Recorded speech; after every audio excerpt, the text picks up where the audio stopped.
Here is a word that will absolutely annihilate your personal effectiveness. Tomorrow. We tell ourselves we'll do our important work tomorrow. Don't get lost in the land of tomorrow. Don't be living on the island of someday I'll. Procrastination not only wastes time, it wastes a portion of your life, and it wastes your potential. You can collect all your tasks on a master task list.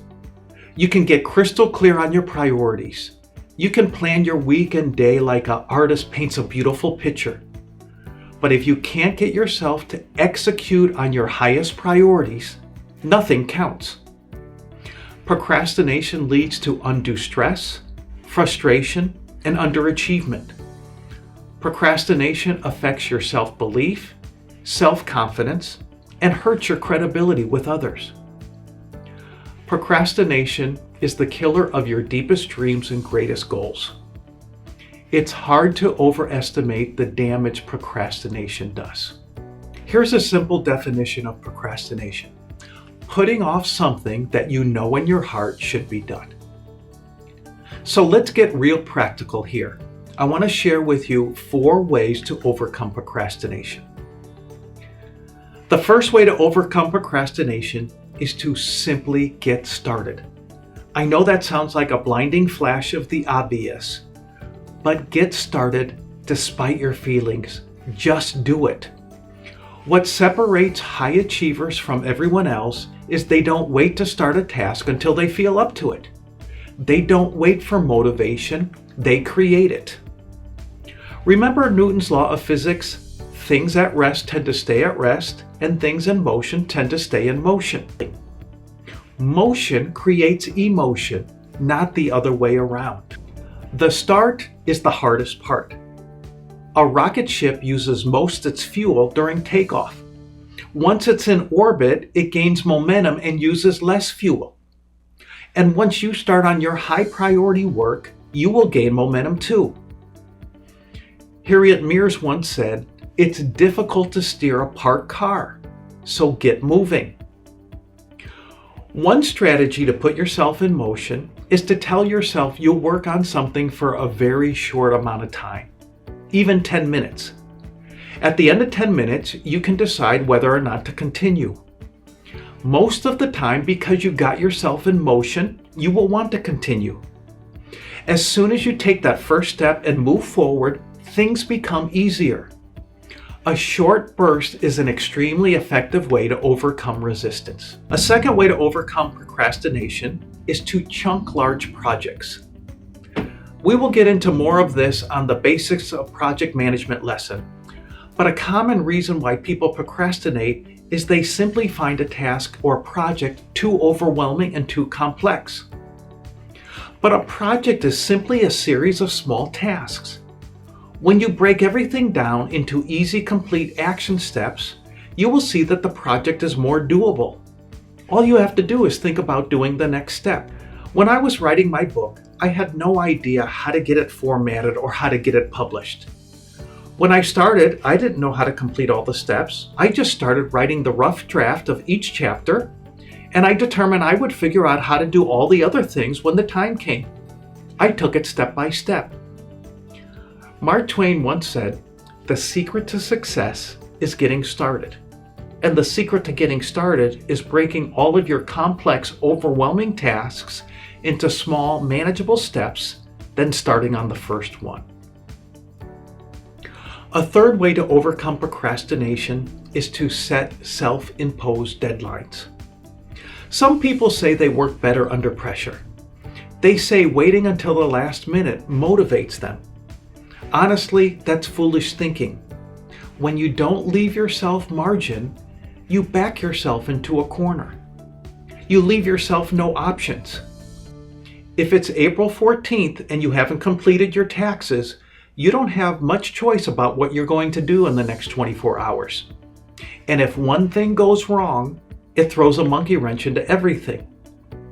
Also, hurry makes us both stressed and selfish. I know if I'm running late for an appointment, while I'm driving to get there, I'm not letting anyone cut in. Hurry is the killer of kindness. If you need deadlines to motivate yourself, set self-imposed deadlines before the actual deadline. Commit to having your taxes done by April 1st. Make the deadline for the term paper due 1 week before the actual due date. One manager who I worked with had trouble getting her performance reviews done on time. So she began scheduling the performance review discussion with her team member before she even started writing the review. And she scheduled the appointment well before the due date. A fourth way to overcome procrastination is what I call picture the benefits of completing the task. A good way to motivate yourself into doing something difficult is to list all the reasons why you should do it. I mentioned this in the lesson on execution when referring to a deep work session. I gave the example of using a deep work preparation form and listing the reasons why I created an online course. When I listed the benefits, it motivated me to get moving and to work through difficulties. But let's do another example. Let's say you're a manager and you need to write a performance review on one of your direct reports. This is something in which you have been procrastinating. Let's list the reasons for doing this. By the way, when you do this, think of as many reasons as you can.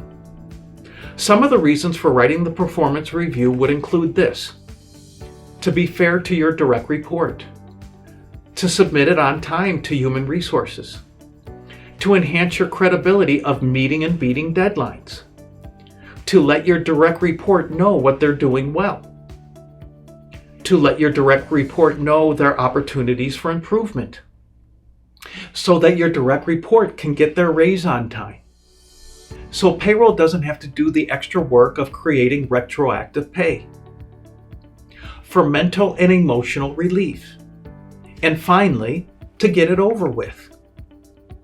That last reason, to get it over with, is a twist on an overcoming procrastination technique made famous by Brian Tracy. He calls it the eat that frog approach. He says if you have to do something unpleasant like eating a frog, it's better to do it sooner than later. Why torture yourself any longer than you have to? You're going to have to do the unpleasant task anyway. So to review, the 4 ways to overcome procrastination are: number 1, simply get started. Number 2, chunk complex projects into simple steps. Number 3, set self-imposed deadlines. And number 4, list the benefits of completing the task. It's hard to overestimate the importance of overcoming procrastination. You want to be a person of action. You want to be a finisher.